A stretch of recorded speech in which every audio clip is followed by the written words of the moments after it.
আসসালামু আলাইকুম, welcome to Nasima's kitchen. কেমন আছেন সবাই? আজকে আমি খাসির মাংস দিয়ে লাউ রান্না করব। তো এখানে আমি 1 কেজি পরিমাণে নিয়েছি খাসির মাংস।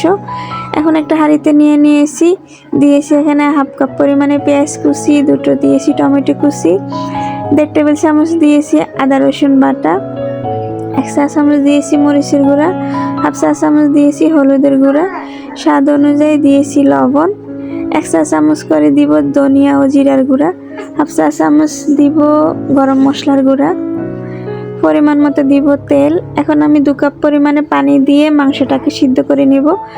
আমি প্রেসার কুকারে 20 মিনিট মাংসটা সিদ্ধ করে নিব। তো এদিকে আমি একটা লাউ নিয়েছি, লাউটাকে আমি ছুলে একটু বড় বড় করে কেটে নিব।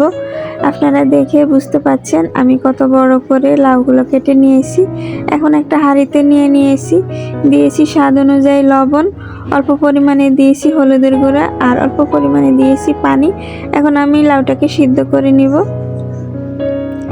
তো এই তো আমার লাউটা সিদ্ধ হয়ে গেছে আর ওদিকে আমার মাংসটাও সিদ্ধ হয়ে গেছে। এখন আমি মাংসটাকে খুব ভালো করে কষিয়ে নেব। যেহেতু আমি মাংসটা আগে কষাই নাই, সেই ক্ষেত্রে আমি মাংসটাকে এখন খুব ভালো করে কষিয়ে নেব। মাংসটা কষানো হয়ে গেলে আমি লাউর সঙ্গে মিক্স করে নিব আর 10 মিনিট ধরে দমে রান্না করব।